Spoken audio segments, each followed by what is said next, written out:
This Monday, me and Isa Silvera held a live stream on Twitch where we talked code review.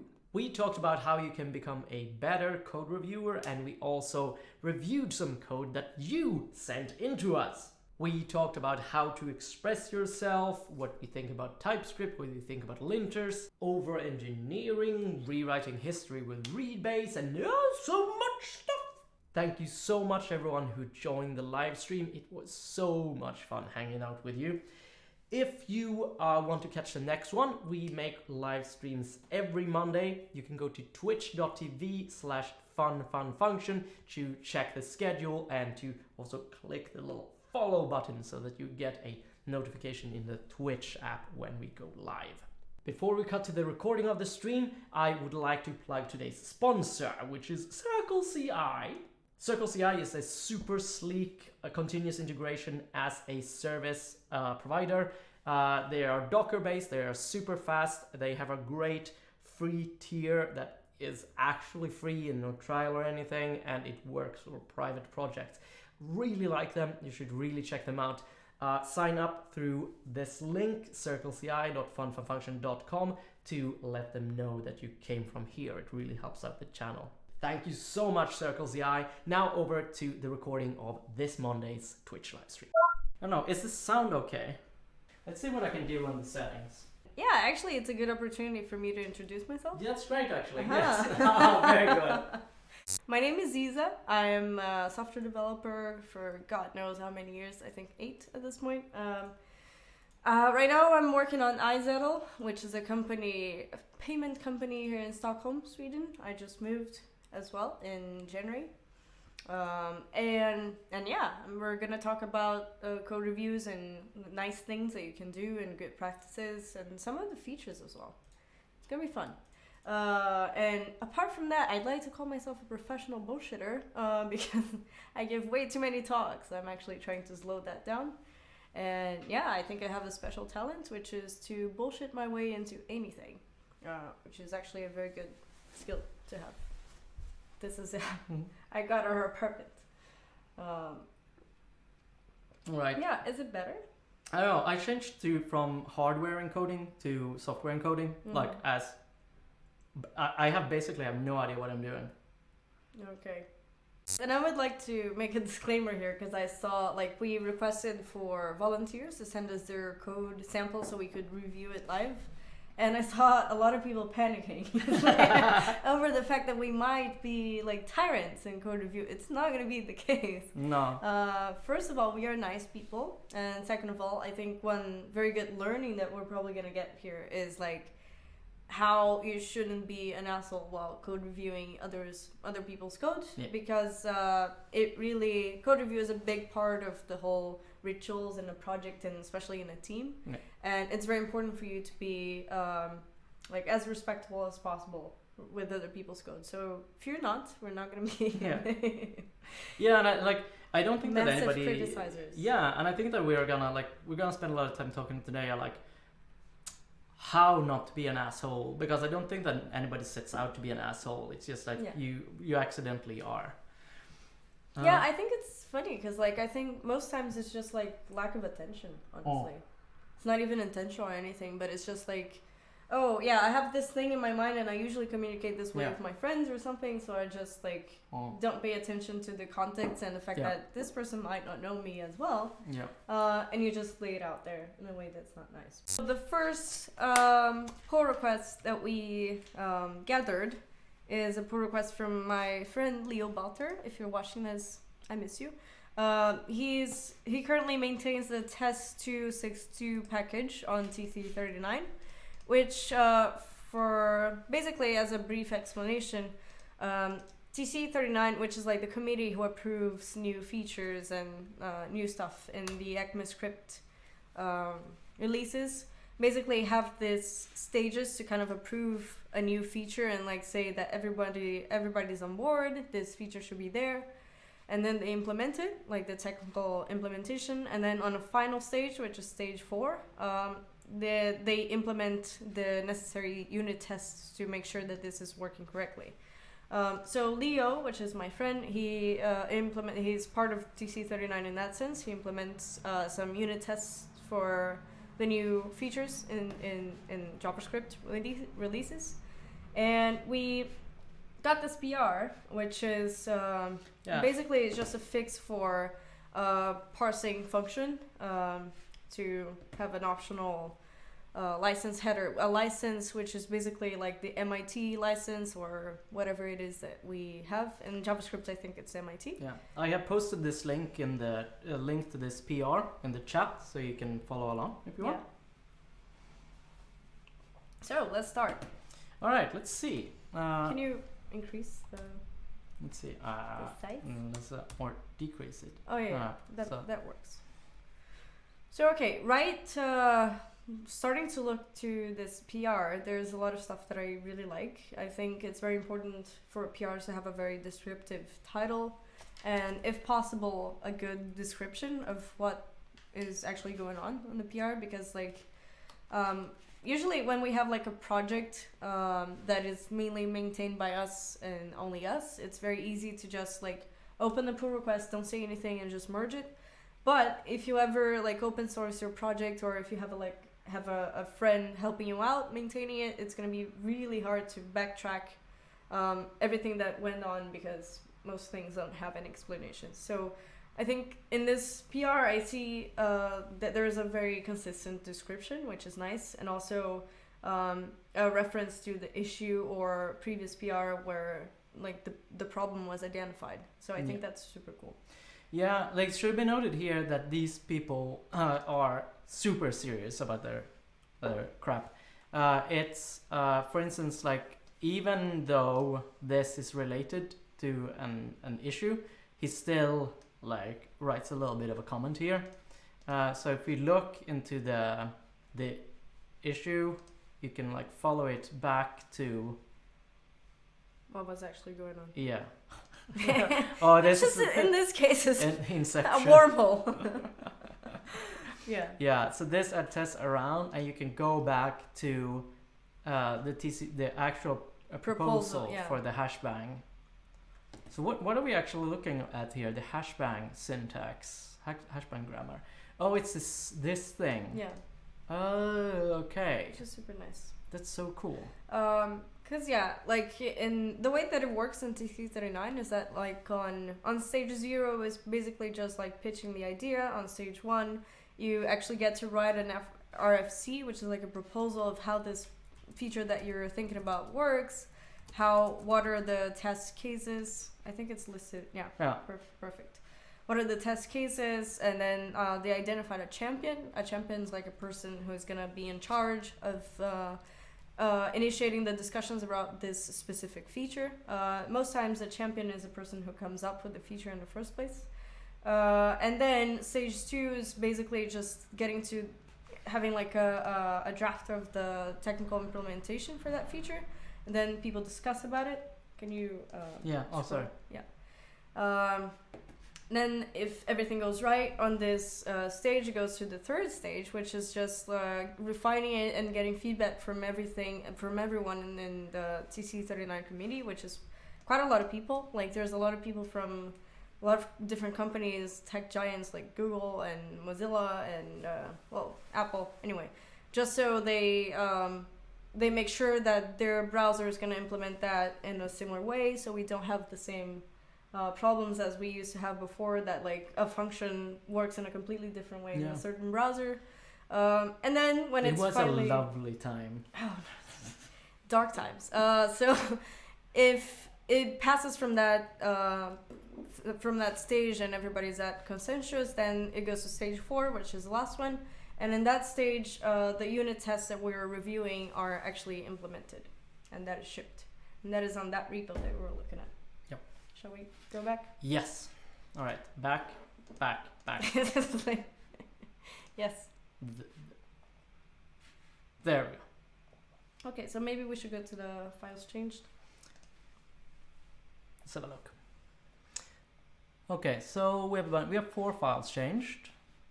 Parse test record. I'm just gonna scroll through them a little bit here. Yeah, and like one nice highlight that we can make is that this code looks intentionally very weird because they're testing like a lot of edge cases and things that don't usually happen, but it's nice to have that kind of unit testing in place. And also one thing that I really like when I look at this is the fact that there is a lot of comments trying to describe certain like special conditions or how this function is supposed to where do you have an example of that? Below. It was before. It was before. Oh, sorry. Before. Here. All right. Cool. So this, like, we have, for example, what this this piece of code is trying to achieve, which is like declaring a function on the block statement. And there is a reference to best practices, which what happens in case you don't follow this, or what kind of errors you get, which is negative syntax error. So I think it's super nice to have that kind of conventions, and I always kind of try to apply similar things to my code. Yeah. Because sometimes, like, and I think it's very important to highlight this, because like there's some things that work for a specific edge case, but then that is not super common, and then we just, okay, but when does it actually happen for a person that wasn't there when that was implemented, for instance? So I think it's super nice to document that, mostly on comments. We'll get back to comments later, hopefully. We have a lot of things to say on those. Yeah. This feature. Yeah, like this is... I come from like code review as a concept, like the pull request was an invention that came after I started programming. And we didn't have like sophisticated systems like GitHub to do it. This is like so nice that you can write these code blocks inside your comments, making use of stuff like this to like be really clear about what it is that you're doing. And I think that spending the time to use the power of Markdown when you're commenting is like so nice. There's so many of these little things that you can use to become a better code reviewer, and it really makes an impact on how much people listen to you and how much how easy it is to understand you. Yeah, exactly. Let's see. What else do we have? Let's see. Oh, I think it's nice to read those discussions, because like it's also important to highlight that, well, not because, I mean, obviously you have to keep your mind kind of flexible to what people are proposing, but if you feel that's something that's not super consistent or within the scope of that PR, I think it's nice for you to have a space where you can just respectfully discuss about the comment that was made. Because in this case, like, they're having a very nice discussion of how this should work, and what is the behavior that function is supposed to have, or if it's even worth adding that to this PR or another. So I think it's super nice to have that behavior in place as well. Yeah. To like not shut yourself to other people's opinions, but also sticking to what you believe is best. Yeah. This what she's doing here is like also like I think a very valid thing to do. Like I'd rather spend time fixing this in another PR if you agree, because often you find yourself like this like actually agreeing on issues, but it's not really part of what we're trying to solve here. Yeah. And that is super nice that you mentioned, because I think like we often get tempted to like have a PR that contains everything, I think it's so important to narrow down, okay, what is this PR supposed to have? Like not mixing a lot of different things in the same PR, because first of all, that is super hard to backtrack. Like if you've already merged this, like, and you want to like see, okay, but who changed this where? And if you don't have like something that's super narrow and focus on only one thing, like it's so hard to just keep track of, okay, what is this doing? Yeah. Or like reviewing this, because when you have a big team, like it's super unlikely that you're going to be working on the same thing as that person at that time. So you don't really have context unless the person really explains you in a very granular level and keeps responsibilities very restrained to one scope and one focus.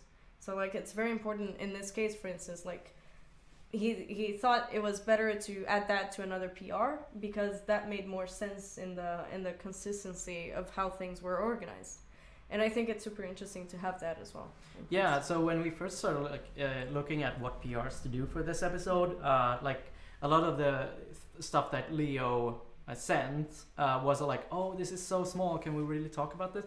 But like actually like a good PR is a very small PR. It's supposed to be small, yeah. Otherwise it's so hard to review because like when you have so many things going on and happening, first of all, you just get tired halfway through. It's like, I've seen enough. I don't want to do this anymore. Because then it's hard for you to focus like, okay, and this connects to that file in that way, and it's just like hard. Yeah, you're not going to get a good review if you have like this big pile of things. Exactly, like it might actually be like a kind of like dirty strategy to get like your changes in. You actually just overwhelm people with like the power of your mighty code review, and people like, oh, this changes 400 files. I'm sure it's fine.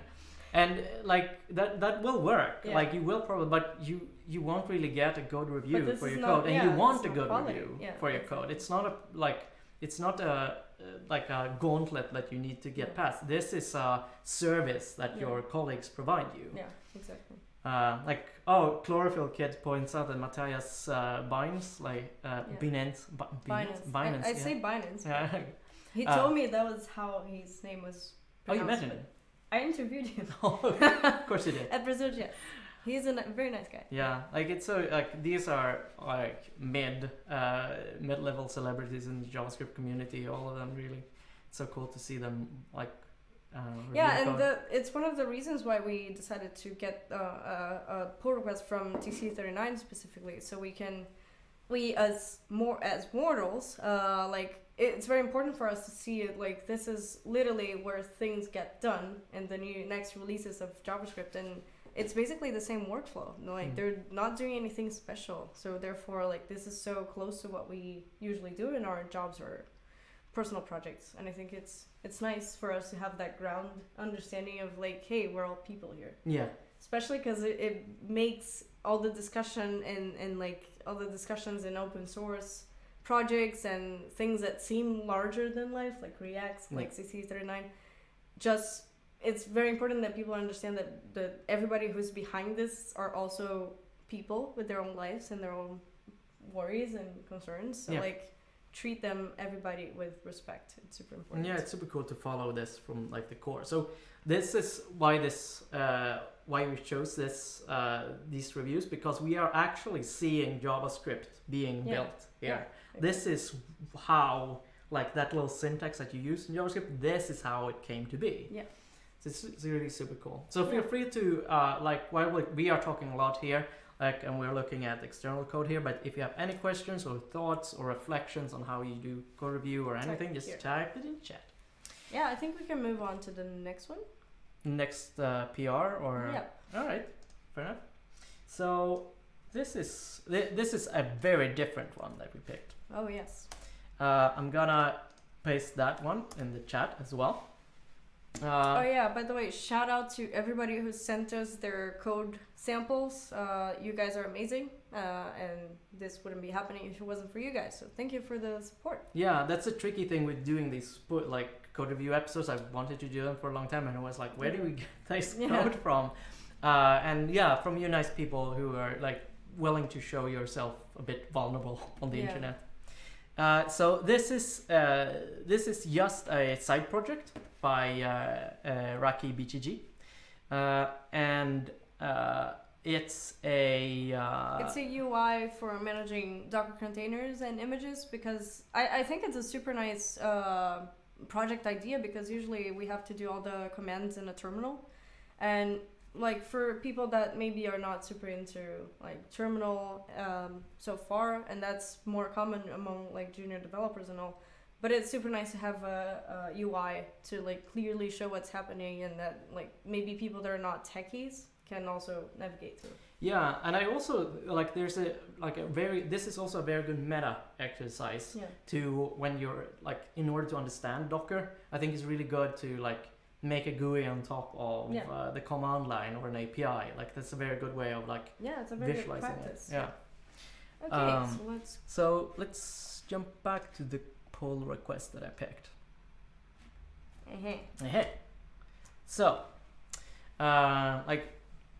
it's very important here to like be a little bit mindful of that this is a side, this is a personal project. This is not like a workplace. So when you're doing pull requests in this kind of space, you are doing it yourself, kinda, and you're doing it like on your like at like 7 p.m. when you're like getting home from work and you just want to get this thing done. You don't have like the time space. So we need to be aware of that in this case. Okay, that said, we're gonna look at like improvements that we could make to this. Yeah, like one thing that kind of speaks to what I said in the previous PR that could be improved is the fact that we don't really have a very descriptive title for like someone that is not in the project currently. Like if I was interested in contributing for this project at this point, like I don't really know what's going on, like given the title, like feature container logs view. I kind of know where it is if I probably follow something called logs view, but I don't really know what's going on. Like what is this PR about? So, like what is he adding? And also there's no description, which would be a nice thing to add. So we're looking here, like I guess that he is at this point wanting to rely on commit messages for like describing. And so we like, I guess that this, hang on, how does this work chronological? This is the first one, right? Yeah. The oldest to newest. Yeah, so this implements the logs view for containers, which is sort of descriptive. Like I think that this is like, yeah, this is very fair enough. Like, we can understand that it's probably like the tail, like literally the log for each container. So I think it's very descriptive. But one thing that he could have done a little better is the fact that we have like a lot of commits that are kind of the same, like linter fix a couple of times. So if you're using rebase, which is a very good practice for like working on your own branch before you merge to master and all, I really like using the interactive rebase, which allows you to like squash some commits that, well, we don't really need to know that you fix the linter issues. Like that's kind of implied. So maybe you could have squashed that or group them in the like similar commits. Yeah, I think that rebasing was one of those things that made me so much better. Like pull requester. Yeah. How do you say like the person that reviewees? God. No, the person that sends in a pull request. That person like I am now much easier to review because of my skills in interactive rebase. Yeah. So I think that that would probably be a good episode to like spend some time with learning that, because that tool seems crazy scary when you start using it. Yeah, of course. So the interface is not that good. Like not everybody knows what the difference between rebase and merging is. Yeah. So it's kind of hard to like just explain out in the blue. But yeah, jumping to that hook. Yeah. The difference between rebase and merge is that on rebase, if you're like syncing your own branch with the stuff from master, you get to like resolve the conflicts commit by commit, and you don't have the necessity of doing like merge commits when you update. You get to rewrite the whole commit tree, which is very good because then you can like squash commits, you can change messages, you can solve the conflicts little by little. Yeah. So so let me see if I get what you mean. So you have like here's the main branch. Yes. And here's you're in memory, and here's my branch, and then I like start adding commits here, and then like people are working here on this other and if I use merges, then I'm gonna have like all these polluted commits in my branch saying like merge, and which I don't really have to do because this is just my branch. I can do anything. So then I can use git rebase to rewrite history. Yeah, exactly. And then like this is gonna be like super tidy here. Yeah, that's how I like it. And like that's really good because like if I merge in like my merge commits here in the main line, which also has like, which you just have to have merge commits. Yeah, of course. then there's gonna be merge, and they're referring to different branches, Exactly. and it's gonna be like, what is even happening? Yeah. So That's why I liked it. So yeah, maybe this having a bunch of very similar commit messages, or a linter, or like very tiny granular fixes could be improved if you could squash them, or maybe change the message to something more descriptive, like maybe syntax adjustments, blah blah blah. Yeah. Anyway, so yeah. I think that like really like linting things might like. I think that let's just clean that up before pushing in the pull request. I don't think that linter fix really needs to be part of the commit log at all. Like that's good for you, like while you're working in your branch. Yeah. But like I'm a pretty big fan of like just having a pull request just be like very few commits and tidying it up a little bit. Yeah, I think it depends. I think like they just have to be kind of meaningful. Like I like granular commits because you don't really have to, like, you don't get into that trap of like, okay, there's one huge commit that changes like basically all the project. Yeah, sure. So when you wanna like maybe revert something that you just figured like it's throwing a bug in production, then if you have a huge commit, maybe you're reverting things that don't need to be reverted. So I'd like to have like granular commits for tiny changes or meaningful things that you're doing, and you can like bash them up and say, okay, this is something. But also it's very important that they have the same responsibility. Yeah, but I think that it's about cohesion and story. Like they need to be like this interesting unit, like this happened. Yeah. Like it's a chapter in the story. Yeah, it's kind of like a guideline of what happened here. Yeah.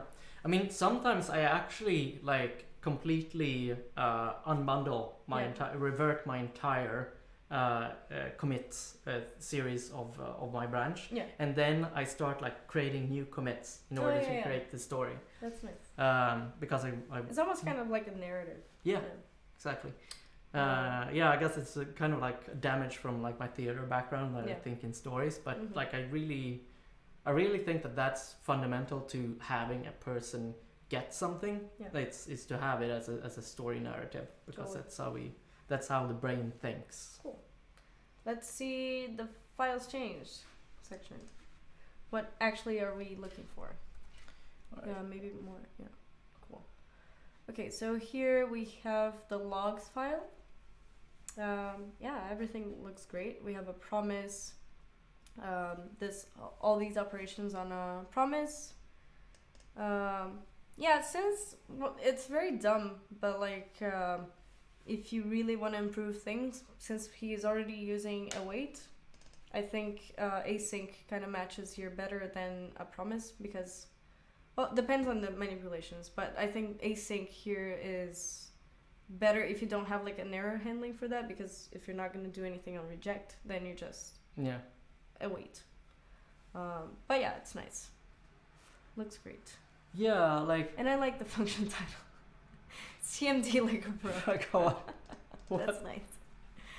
But it's like, I don't get this. Like, it's like is this necessary? It's a promise that returns an async function that awaits this. And that's what I'm saying. Like, if you don't really have the necessity of having so many layers, maybe you can just do the async. Yeah, I feel like this thing here, like this confuses me a little bit. I go, what? I mean, because that's the thing. Like he's only resolving. Like there's no error handling on the reject. Yeah. So I think this could be just a sync await function. Exactly. It doesn't need to but have it's this just, wrapper it's thing. just a simplification. So maybe that would be a comment here. Yeah. Try to see, like, that's like kind of like a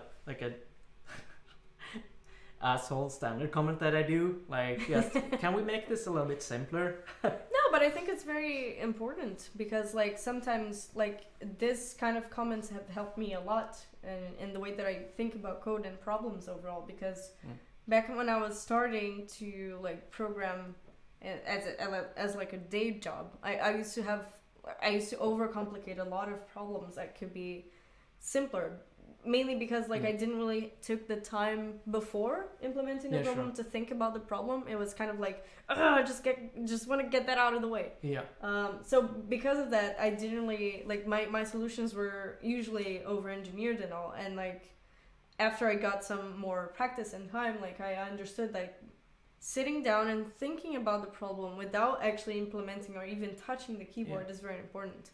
And also the concept of refinement. Maybe you're going to have like a first version of something that you're implementing that's going to be like a monster, but then just look at it and see, okay, how can I simplify or refine this? I think that it also gives you a good code reviewing also adds a certain amount of healthy inertia to your development process, because prior to me working with pull requests, I tended to be like this person who is like working on a problem all day, and you finally if I stumble on the solution like 1 hour from the end of the workday, and you would like push the thing into production at the end of the day because fuck, I've solved it. Oh, that feels so good. Yeah. But like with the pull request, you get the pull request in and you go out of that wait mind for space. comments. Exactly. Because like sometimes like we've been looking at a problem for so long that like maybe we're missing some tiny detail that could be better, or maybe we're like too addictive into thinking with our conception of what's right. Maybe there's like a corner case that we're not considering, or maybe that's something that could be different. It takes like fresh eyes to look at what could be better here. Okay, moving on. Yeah. Yay. Let's see here. Okay, so we have communicator.js, which so we have an event, get container logs message, which is what is this, a reducer? What is happening here?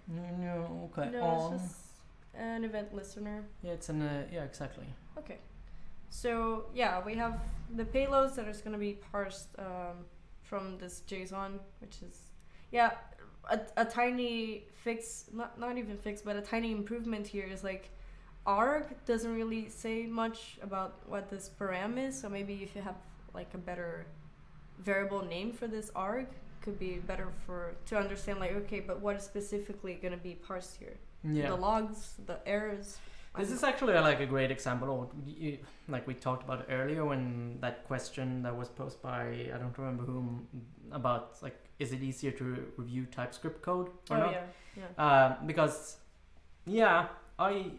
in this case it would have been easier because this could be anything, and like either it's not even either, like in best case scenario you're gonna do both, but like if this param had some type definitions, or at least like the object signatures for us to understand what's inside it, or having like a more descriptive name, like I am inclined to believe that arg is something about logs, because the event name is get container logs message, so maybe it's a log. Yeah, and we can refer here that it's the node ID that we are getting there. Exactly. But honestly, it's always nice to like make sure that things are as readable and as simple to understand as possible. So that could be a possible improvement.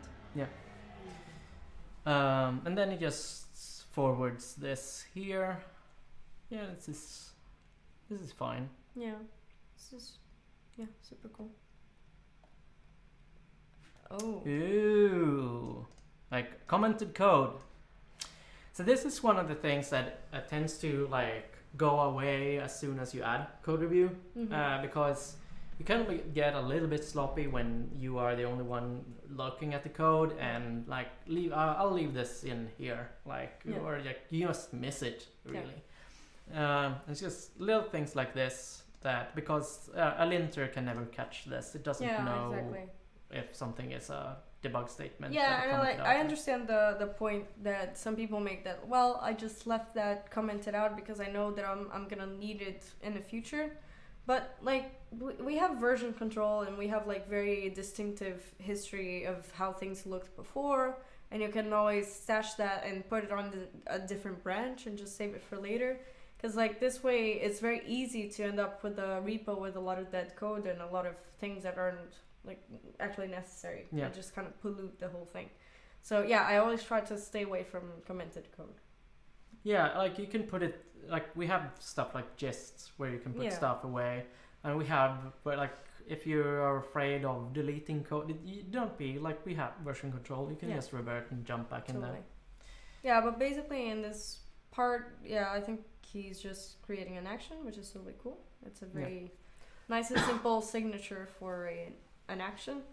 Oh yeah, for those of you who are not from the JS community or blah blah blah, actions are stuff from React that basically it's kind of actually Redux. It's a way that you have from actually triggering events or things that have to happen after a certain event. That was a shitty explanation. But basically, why do they exist? What is the problem that how did people solve it before? Well, there's a bunch of ways actually. There's one model that was very notorious in the past, if I can call it the past, was things like pub/sub, that you have a bunch of events being emitted, and you listen to a couple of events that you wanted and triggered the drawbacks or effects, if you will. But the problem with pub/sub is that it wasn't a single source of truth in terms of a whole application state. Like you could have a single event triggering 5 different drawbacks, and you wouldn't necessarily know which place that was triggered from, like who actually called that guy. It was kind of hard to debug. I have some traumas from that past when I used to do a lot of broadcasting and emitting in Angular 1. And it's kind of hard to debug that thing. Like it's kind of awful. It's kind of hard to roll back and like revert. Okay, maybe just roll back the event or the action. So yeah, pub/sub is like one of those things that is really nice to reason about conceptually. So it's very clean. Yeah. It just has pub and sub. Yeah. Yeah, and you can build anything on it. Yeah, exactly. The problem is the mess that you described. Like in practice, it's very hard to get a sense of where are things coming from. And like with Redux, you just have this logic where you have some actions are triggered, and the data that you want to use where you're listening to that, which is going to be the reducer, are very clean as a payload. So you have the action type, and you're going to have a respective reducer to manipulate that data and make all the necessary drawbacks. And it's very easy to understand where that came from, what is the previous state, what is the next state, and that's all made in a very clean, functional way, which is nice. So what about this question by T Software? Like, aren't actions like a poor man's data type in Redux? I wonder if TypeScript. It's kind of like it. Yeah, it's kind of like it because it's an easy way for you to visualize. Okay, but which kind of data or event is this that I'm sending through, which is kind of like the action type. Yeah. I suppose. Yeah. Yeah, it's a good analogy actually.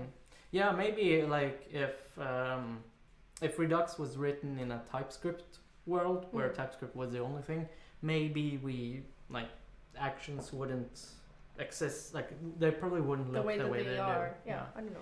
They kind of like add this little extra documentation. Sure. Yeah, it's interesting. Okay. Move on. Yeah, to the next one? No, we have a shitload of things to review here. Yeah, I was going. You're a lazy reviewer. Like, whatever. Okay. Yeah. This is just clean up imports, which is also nice. Yeah. It's also a thing that TypeScript helps you to catch in runtime. If you have things that are not being used, TypeScript usually lets you know. Also, like, this is probably something that I would... Like, if I was reviewing this, I would probably reject it because you're doing cleanup, do cleanup like in a separate commit. And this is also like this commit here shouldn't really exist because your build system should be catching things like this. Yeah. This was already on the code, and it should never have gotten into the code, like production code in the first place. So like this is just the smell that your build system is not so as sophisticated as it should be. Yeah, fair. Oh, which gives me an opportunity to plug a sponsor actually. Do it. So this stream or the Fun for Function in general really is sponsored by CircleCI. They've been sponsors of the show for like ages, and I used them before the show. So it's more like at this point it's more like a product that we sell.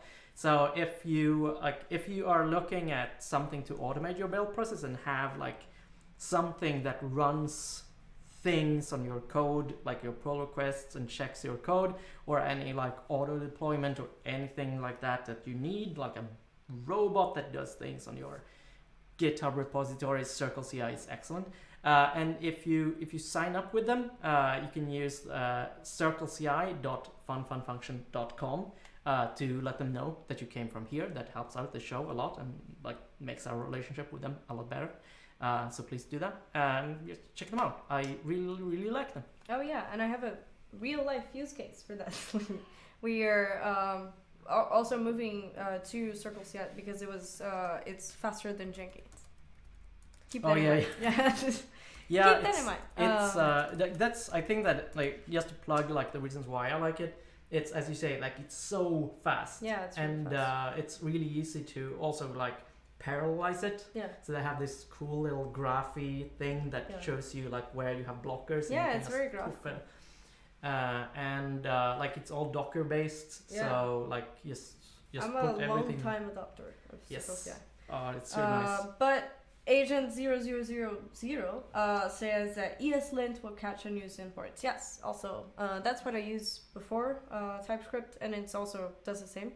It's very good. I don't think you should use like one or the other. I think it's nice to use like both, because ESLint I usually use like same as everybody else, the Airbnb preset, which is super nice because it kind of formats, and if you're using something like Prettier as well, it helps you like take care of also the formatting and unused imports, and also things to help you have a pattern or a standard for writing code in your project, especially when you have like a team of shitloads of people. That's super important.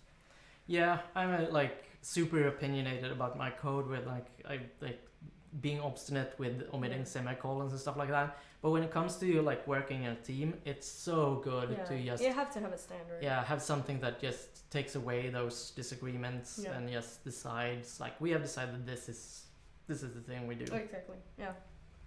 Okay, moving on. Oh! That's a nice one. So he is switching from... He's switching to strict checking, which is something that we should also always do. Strict checking is you're checking not only for the value, but also for the type. So not in this case, because it's always going to be string if you're checking for a container. But if you're checking for something like 0 in integer or 0 in a string, if you don't have the type checking in place, that could be a false positive. So yeah, because JavaScript might like, if you don't do this, JavaScript might like do some like type approximations for you, but that could lead to some bugs that you're not predicting. So yeah, you should always using strict checking. Because this which does like what you expect it to. Exactly. This tries to be smart and might do things. So yeah, strict checking in TypeScript. Holy shit, I can't stop saying TypeScript. Microsoft, hello. So strict checking is just using like 3 equal signs instead of 2, and for difference is like exclamation 2 equals. Right. And that's a very good thing that he's doing. Yes, that's super nice. Okay, so we have some styles. Fun. Right. One thing for me here is he has a very big font family declaration. I like to have like a convention that we keep font family declarations within like variables, because one, it's easier for you to reuse, especially if you have like shit tons of other definitions. Like you have one that is the main one, which is SF mono in this case, but he has several different fallbacks, and like it's better to have that in a variable so you don't like maybe change the order of the fallbacks, and then you're gonna have maybe different fonts in different places. Like font is most like I'm like, I don't think that you should like waste like create variables everywhere, especially not global ones. But font family is one of those things where like you don't want a lot of fonts in your application. Like it's gonna be like a few of them. Exactly. And one thing, if you're thinking about performance, one thing that I would also change is like we can see how many fallback fonts he has, and like they're not systemic. Systemic fonts are when like it's some fonts like Times New Roman or Arial that your OS is probably already gonna have installed. For all the other ones like Roboto or Monaco or SF Mono, you're probably gonna have to fetch it from something like Google Fonts. And font loading in JavaScript and front end in general is a very costly, expensive process. Like it usually, depending on your strategy, of course, but like when you load a font, that blocks the entire thread for rendering the styles. Chlorophyll Kid asks, do you prefer CSS properties in alphabetical or semantic order? Alphabetical. Yeah, I mean, I've done both. Yeah. Like I used to use IT CSS, which is something that you organize your CSS properties in order of semantic. Like you had the trumps, which was the most like overrides, like important and things that are gonna override something else, and the opposite was like block level things like positioning and stuff.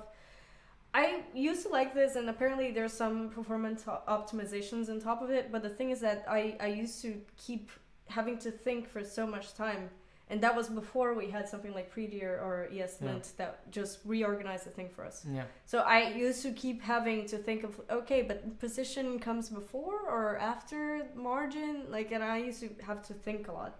I think nowadays that we have all these fancy tools for organizing our code for us, that's probably a better call, but like I've grown used to organize my properties in alphabetical order, because for me it's more straightforward.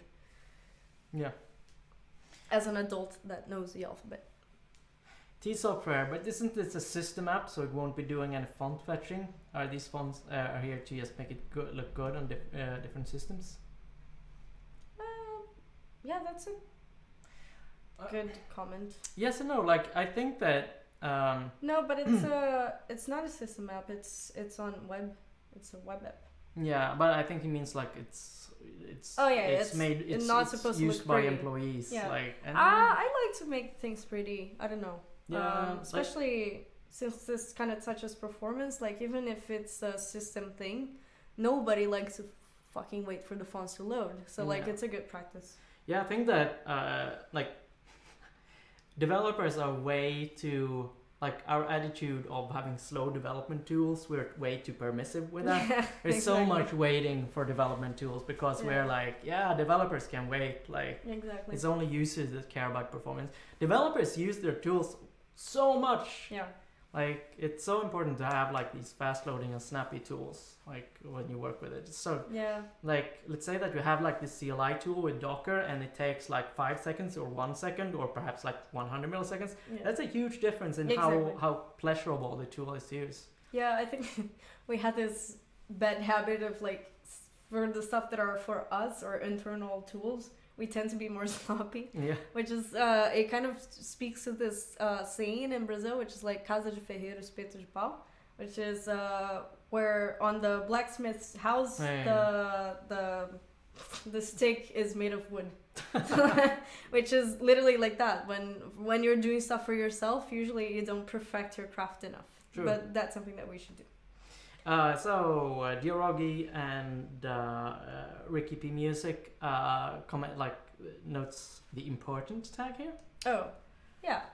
I mean, I prefer not using them. Like if I can get around not using important just by recreating the DOM hierarchy within the CSS, I usually prefer doing that rather than important, because it's very hard to have it like just without looking at the code. It's very hard to understand, okay, this is being overridden because someone else has an important. So I think it's kind of hard to visualize when you're trying to like debug some style. But yeah, I don't think it's like forbidden. Like a lot of people tend to think of important as this thing that you should never use. Well, there are use cases, or even like inlining some styles because you also want to override them. Yeah. But yeah, I usually, if I can stay away from it, I usually do. So in these cases where I see a PR that has an important, usually I ask like, hey, do you know if there is any way to make this property be prioritized in front of others? Can you try to recreate that with the hierarchy? Because there's some times where it just can't be done. So like it's nice to don't jump to the conclusion of the person is being sloppy. I think it's always nice to ask. Yeah. Then again, like in a pull request, it's kind of like, yes, ask. Do you think you can get rid of this? Yeah.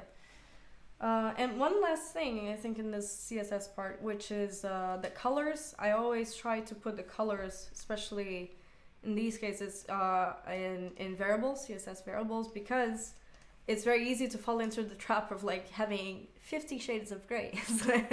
For real. Because then you have like so many super similar like colors that are not exactly the same, and then you have like so much code that could be reused. And maybe for a more like what is the word, for a more like, if you have a good eye for design, you're probably gonna spot these differences when you go into a website. Subtle. Yeah, of course. It's and word of advice: if you're working for a music company with a green logo, don't write. It's like do a variable called Spotify green, because that will change and you won't know which Spotify green is being referred to. So it's like it's important, like generations. Good it's advice. Also like, good advice. Yeah, I think we can move on. From the styles. Commented code. Oh, commented code, more commented code. Yeah, again, I would get rid of it. Yeah. Like you can definitely check this out on the gist or another branch, or even the history in the branch. Yeah, and also here we see like a little bit of inconsistency between the spacing and stuff. Like this is just fixed with having like have CircleCI or something run prettier or like lint or whatever. Like I think that when we have tools dedicated to styling, I think that we should like use those. I really like having separated, like that's a big achievement with Prettier. I think that we have separated out styling into its own thing and had like linting in its own thing, because the importance of these things is so different. Exactly. Like linting actually, like it's actually there to catch proper errors and bugs and stuff. Like styling, that's way more down the line, and I really like that because of the different priority in the things. It's so nice to like, because a linter you probably want to have run all the time, while Prettier is something that I want to like I don't want my code jumping around. Yeah, you're right. Like while I'm coding. You're right. So no comments. I prefer it that way. These are all like project preferences. In this case, he's choosing to send most of the styling as props. I don't think it's bad. I just kind of prefer to have like a class that handles all that, because then you can, maybe if you have like another place where you have the same definitions as in like top 0, right 0, height 18 pixels, you can reuse that, especially if you're using something like some CSS and JS framework, which he isn't. So maybe that's why he's sending as props. You can just reuse that or send like the class name as a prop, and then you interpret the class name where you're receiving it with something like class names, which is a package, which is confusing because everything has the same name. Anyway, class. And also the on click when you're doing something like that. Can you highlight it? If you're not like passing any params, or if you're not handling anything within this onClick thing, you can just like call the function name without any params, because that's literally the same as you're doing but short-handed. So it's a nice this is just an unnecessary wrapper. What is like Dioroga says I still use BEM for CSS classing. What is BEM? BEM is that naming architecture where you have like the container, and then you fall down. There was a specific name. It's been a while since I used last, but it's very nice because then you can have a very clear view of like, this is in this container, which is a parent of everyone, and this has a and then you separate it by underlines, underscores, and then you have like all the suns, you have the elements, which are kind of like the leaves, if you think of a tree-shaped architecture. It's pretty nice because you can just like look at the function name, at the class name, and see, okay, this is a son of that, and if we have some overriding nice, styles, maybe it could be coming from the parent or something like that, and you know who the parent is.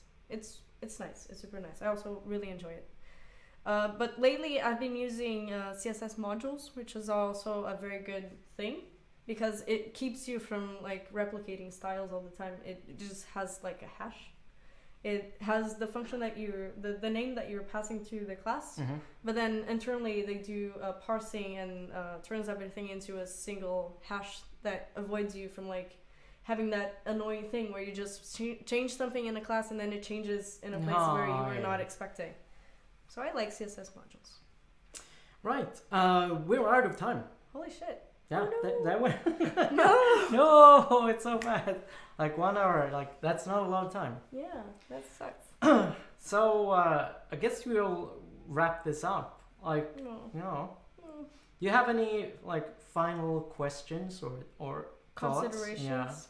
Yeah, anything? Yeah, unfortunately we didn't have time to review the C# repo. No, sorry. But like, next time. Thank you so much for sending all of these. Like, yeah, it was stuff in. insane how much responses we got. Yeah, so nice. Yeah, like I enjoyed this a lot. It was so much fun. Thank you so much for coming. Here's this. Yeah, it's. I think like did you think that this format worked? Do you think that like the whole like doing code review on stream? Do you think that there's anything that we could like improve for next time? Something that you think worked, or something that could this almost worked, but you kind of should do this, or maybe crazy ideas. Just send us crazy ideas. Yeah, please. Like we use audio, like this is super alpha at this point, so like I'm just experimenting, like totally. And also like this is while you're thinking about that, this is now like the actual time that I'm gonna try to do these streams. So next week at this same time, we're gonna have Dan Abramov on and try to teach me hooks, which I have actually intentionally never looked at yet, because I figured like I should have Dan Abramov teach me hooks, and yeah, that's gonna be You're super becoming interesting. spoiled, you know that. Like, most people just learn hooks by fucking reading the documentation like mortals. Yeah, exactly. And then like, it's I'm so important. Yes. And lazy. God, I really should do more coding. No, we'll fix that. Yeah. But it's gonna be amazing. Dan Abramov. Yeah. Teaching Alright, hooks. chlorophyll kiss, I fixed the 30 FPS. Yeah, I will. I like the Q&A followed by code review, was cool. Maybe set a Pomodoro for each PR so you can show more than more in one stream. Yeah, that's a great like, idea. That's true. We set the Pomodoro for like the whole time of code reviewing, which is like an hour. So yeah, that's a great idea that we should just like separate time slots. Yeah. Noted. Thank you, Agent 00000. You've been very participant in this stream. That was awesome. Yeah, it's really cool to have you. It's so much fun to do these things. Because it's so cool to have the chat and like jump back and forth. Exactly. I had a blast. Yeah, it would be really cool if I'm looking forward to like involving people with Visual Studio Live Share. Because I have a Twitch mode. Yeah. So they can like you can highlight things. That's gonna be super nice. Yeah, Dairogi and IGG, like more plants. Yes, this is gonna be so much more prettier eventually. Plants, yeah. I will sort that out. I would like to have that as well. Yes. All right, brilliant. Thank you so much for tuning in. This has been a blast. And see you all next week, same time. Thank you so much, you guys, for having. Thank you for having me. Thank you so much for coming. Very natural. Very natural. Yeah. And thank you guys for watching. That was so fun. Bye. Bye.